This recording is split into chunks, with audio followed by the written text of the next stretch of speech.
recording. Yeah, we need to hurry up and finish this because I've got Chick-fil-A that my wife brought me and sat out in the There's not very much the left over lobby. there. Yeah, well, I heard you tried the new Chick-fil-A sandwich. The new Chick-fil-A sandwich with pimento cheese is amazing.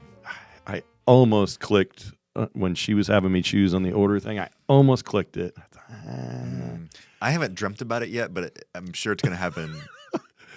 Like I like pimento cheese. I get that it's weird. yeah, I like it. Don't have it very often, I like pimento cheese. but I like it. And so I was like, I'm going to try this thing. And we tried it Friday night. And by the time I finished, I was like, man, I love the number one. I love the grilled. I love the spicy. But this pimento cheese with like the spicy and the sweet and their chicken, right to the top for me. Right to the top. It's what I order from now on. You heard it here first on HP Life. In fact, this is HP Life. Oh, yeah. Welcome. My name's Matt. And I'm Brian. We're recording. And this is the 42nd episode of HP Life. It is 9/11. Never forget. That's right. But also, HP Life is when we get together, we talk about Highland Park Christian Church, celebrate its members, talk about what's going on in the life of the church. And yesterday, after church, we had a really cool thing, which is our kind of semi-regular HP 101. Yeah. What is HP 101? HP 101 is for new people to Highland Park or people that are wanting to connect. And so we had a range of people who have been visiting for a lot of months or just a couple weeks. And we just share about the church a little bit, and we do some Q&A. We have a lunch together. And by the time it was done yesterday, we had 4 people and/or family units that want to place their membership at Highland Park and be part of the church family, and a couple who wanted to find a place to connect with a small group, and one that said, hey, I want to talk about some faith issues. I just have some questions, and we're like, absolutely. And so yesterday was amazing, and just it's kind of sweet to get people together just talking of like, where'd you come from? Well, I moved from so-and-so, and what do you do? I do this, and just getting those connections was awesome. Big shout out to Shanna and for getting the whole lunch together, and Allie kind of for working with the outreach team to do all of that. And so it was amazing. Somebody had said, what all you had down there to eat? And I was like, I don't know. I'm just walking down here. I didn't do anything. So it was awesome. So it was great. That's very cool. So we'll make some announcements here in the next couple of weeks and let people see, like, here's who's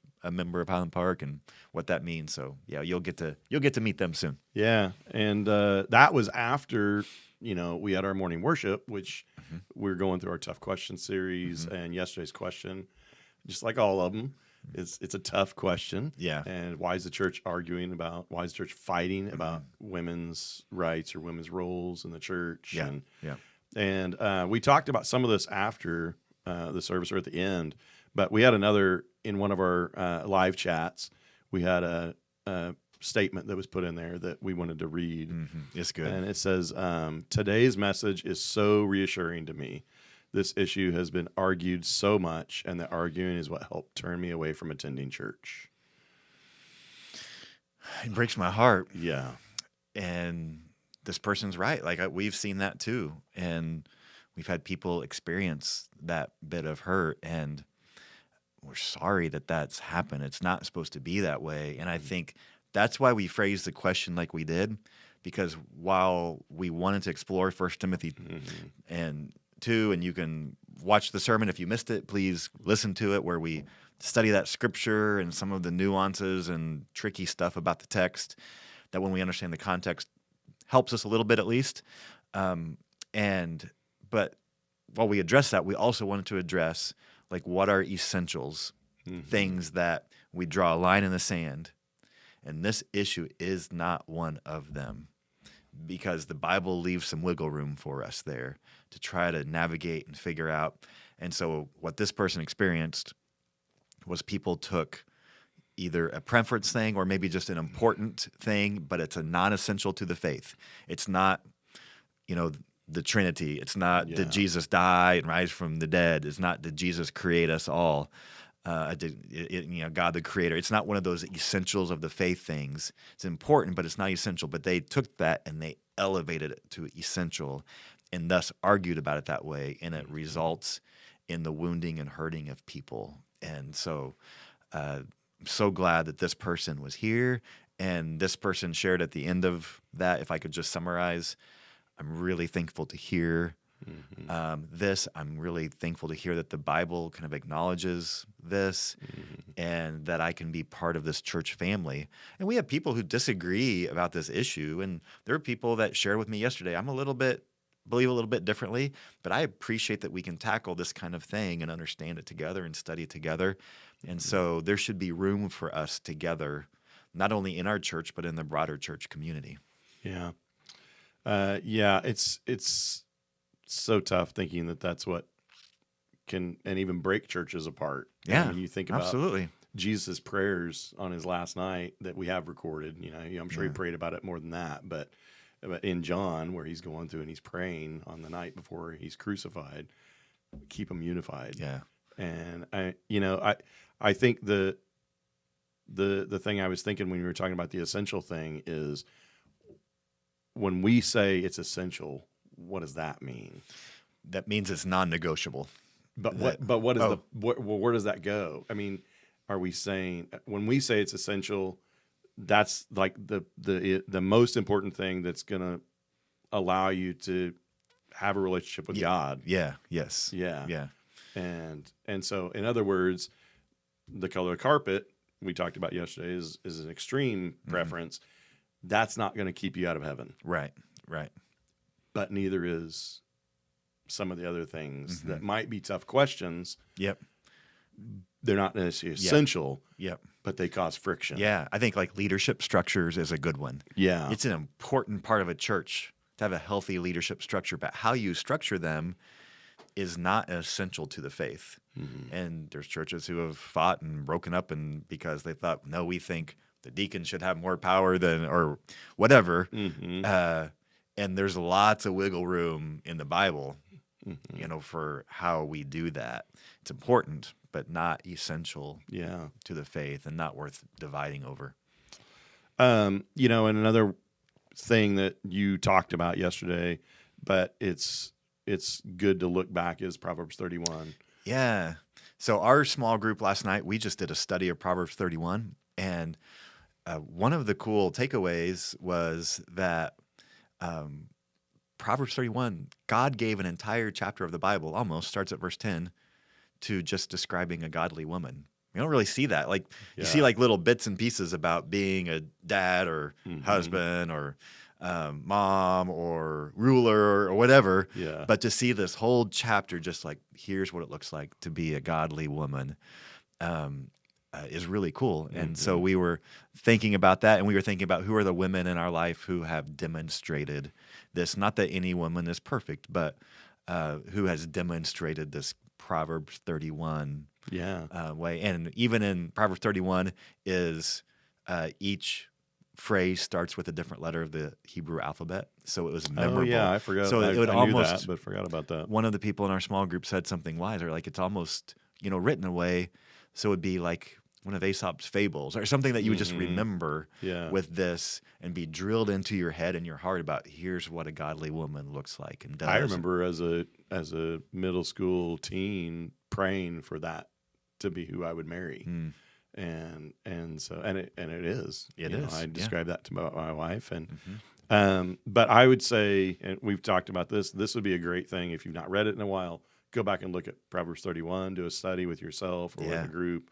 It's a great way to kind of follow up this tough question. Just list out the characteristics of a Proverbs 31 woman. That's kind of the study, and it's great. Tough questions next Sunday. Yeah, so next Sunday is dealing with church hurt and church trauma, or people who have said, I've been hurt by the church and I'm leaving the church, whether you're dealing with that yourself or maybe you have friends. Like, how do we help them think about that? And how does the church respond to that? And so we're going to look back to a story in the Old Testament. Hopefully that will help us a little bit with that. And that's our last in the series, Tough Questions series. And so you want to make sure and be here for that.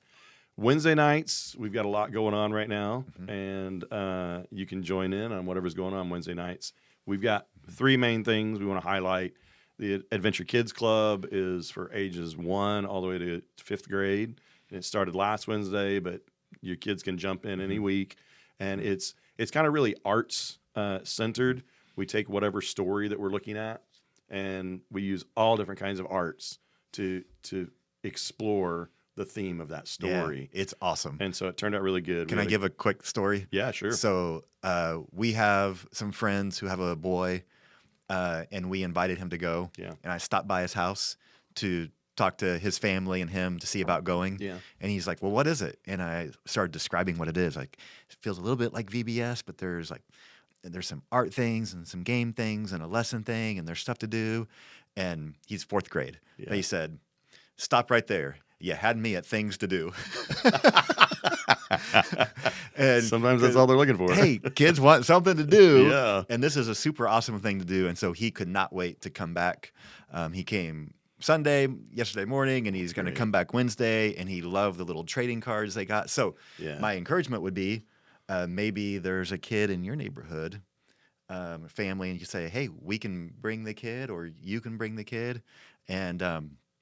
And then for any parents who bring kids, or whoever wants to bring kids, or whoever wants to come, I'm going to lead a 4-week study during that same time. And so this Wednesday, we're just going to talk about how did Jesus pray. Want to give you some tools. We'll pray for one another, and you'll just have some time to visit with other people, adults there as well. So hopefully that'll be valuable. And something I was thinking about whether it's specifically Adventure Kids Club, but for that age in youth ministry, I'm sure you experience this too. A lot of parents were like, I don't know how to get my kids to create friendships within the church. Well, if your kids are here and making friends when they're young, they will have those friends when they're older. And that leads to, we've got HP Youth, which is our youth ministry for 6th grade to 12th grade that Peyton's leading. And so that's in the sub. At the same time as everything else, everything is 6:30 to 8-ish. And I know the Roots thing is a little bit after that and it ends a little bit earlier than that, but it's... We'll be done so you can drop off your kids and pick up your kids. The kids and the youth are 6:30 to 8. Yep. So make sure you're plugging in. Yeah. Well, I think we just want to finish off with maybe in the chat, or you can text it to us. Who has exemplified the Proverbs 31 woman to you? Has it been a mom or a wife or somebody in the church? Celebrate them. Be a cool way to celebrate after looking at this question. So. Absolutely. Well, that's it for this time. See you soon. See ya. Bye-bye.